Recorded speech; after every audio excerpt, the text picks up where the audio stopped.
Welcome to Chennai சமையல். இன்னைக்கு பண்ண போகிற டிஷ் வந்து மிக்ஸ்டு வெஜிடபிள் சீஸ் தோசை. இது வந்து குழந்தைங்களுக்கு ரொம்ப ஒரு ஃபேவரட்டான டிஷ்ஷு. இதுக்கு வந்து தேவை வந்து தோசை மாவு எடுத்துக்கோங்க. பெல்லாரி வெங்காயம் வந்து நான் ஒரு பாதி பெல்லாரி வெங்காயம், சின்ன சைஸ் பெல்லாரி வெங்காயத்தை பாதியாக கட் பண்ணி அந்த ஆஃபை வந்து நல்லா ஃபைனாக சாப் பண்ணியிருக்கேன். டொமேட்டோ வந்து ஒரு கொஞ்சம் தான், ஒரு 1 டேபிள் ஸ்பூன் அந்த மாதிரி தான் எடுத்திருக்கேன். சீஸ் வந்து தோசை மேலே டாப்அப் பண்ணுறதுக்கு ஒரு 2 to 3 டேபிள் ஸ்பூன் எவ்வளோ வேணுமோ எடுத்துக்கலாம். கேரட் வந்து ஒரு சின்ன கேரட்டை கிரேட் பண்ணியிருக்கேன். கேப்சிகம் வந்து கொஞ்சமாக தான் போட்டிருக்கேன், ஏன்னா அது குழந்தைங்க அடிஷனால அவங்களுக்கு ரொம்ப போட்டால் பிடிக்காது. ஸோ கேப்சிகம் கொஞ்சம் போட்டிருக்கேன். இட்லி மிளகா பொடி, கொஞ்சோண்டு பெப்பர் பவுடர். ஸோ இப்போ செய்ய ஆரம்பிச்சிடலாம். இப்போ பேன் ஹீட் ஆகிடுச்சு, தோசை விட்டுடலாம்.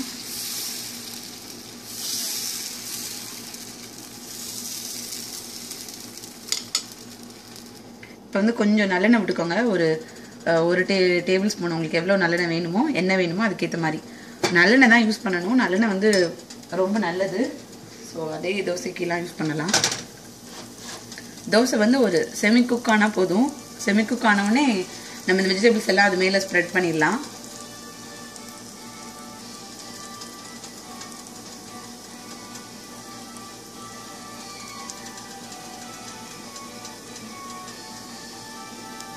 தோசை இப்போ செமி குக் ஆகிடுச்சு. ஸோ ஃபஸ்ட் நான் அந்த ஆனியனை அப்படியே ஸ்ப்ரெட் பண்ணி விட்றேன்.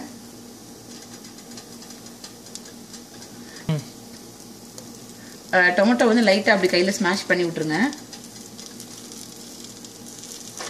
கேப்சிகம்,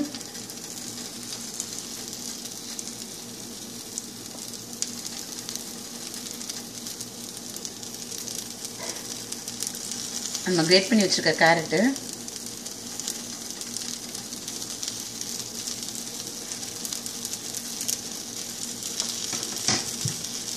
பெப்பர் பவுடர் வந்து கொஞ்சமாக இந்த கொஞ்சம் ஸ்பைஸியாக இருக்கணுங்கிறதுக்காக தான். ஸோ கொஞ்சமாக ஆட் பண்ணிக்கோங்க. இட்லி மிளகா பொடி,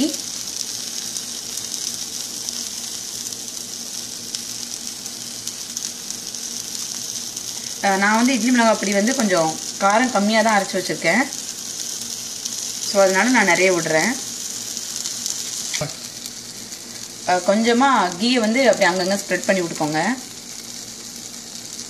இது வந்து நான் குழந்தைங்க டிஷ்னால கீயெல்லாம் ஆட் பண்ணுறேன். உங்களுக்கு வேண்டாம் அப்படின்னா நீங்கள் கீயெல்லாம் விட வேணாம். இப்போ ஃபைனலாக சீஸை வந்து நான் கிரேட் பண்ண சீஸை வந்து இதில் அப்படியே ஆட் பண்ணிடுறேன். இதில் வந்து கார்ன் வேணுனாலும் நீங்கள் ஆட் பண்ணிக்கலாம். கார்ன் வந்து என்கிட்ட இல்லை, ஸோ அதனால நான் யூஸ் பண்ணலை. கார்ன் வேணுனாலும் ஆட் பண்ணிக்கலாம். சீஸ் போட்டதுக்கப்புறம் நான் வந்து ஸ்ப்ரிங் ஆனியன்ஸ் வச்சுருக்கேன். ஸோ அதனால் கிச்சன் சீசர் என்கிட்ட இருக்குது. ஸோ நான் கிச்சன் சீசரை வச்சு அப்படியே கட் பண்ணி ஆட் பண்ணிடுறேன். உங்கள்கிட்ட ஸ்ப்ரிங் ஆனியன்ஸ் இல்லை அப்படின்னா கொரியாண்டர் லீவ்ஸ், நம்ம கொத்தமல்லி தலையை கூட நல்லா ஃபைனாக கட் பண்ணி ஆட் பண்ணலாம். ஸ்ப்ரிங் ஆனியன்ஸ் வந்து ஒரு நல்ல ஃப்ளேவர் தரும். ஸோ நல்லா ஃபைனாக சாப் பண்ணி ஆட் பண்ணிக்கோங்க. இந்த தோசையை வந்து திருப்பி போடக்கூடாது, அப்படியே ஃபோல்ட் பண்ணிடுங்க. ஃபோல்ட் பண்ணி 2ஆக கட் பண்ணி ஸ்டோவ் பண்ணி கொடுத்துருங்க. இதை வந்து இந்தியன் பீஸா தோசைன்னு சொல்லலாம். ஸோ நம்மளோட வெஜிடபிள் சீஸ் தோசை ரெடி ஆயிடுச்சு. பிளேட்டில் நம்மளோட வெஜிடபிள் சீஸ் தோசை ரெடி ஆயிடுச்சு. இது வந்து சைட் டிஷ்ஷே இதுக்கு தேவையில்லை, அப்படியே கடிச்சு சாப்பிடலாம். ரொம்ப டேஸ்ட்டாக இருக்கும். குழந்தைங்களாம் ரொம்ப லைக் பண்ணி சாப்பிடுவாங்க. ஸோ வெஜிடபிள் சாப்பிடாத குழந்தைங்க கூட இந்த மாதிரி தோசையில் போட்டு கொடுத்தா சூப்பராக சாப்பிட்ருவாங்க. தேங்க்ஸ் ஃபார் வாட்சிங்.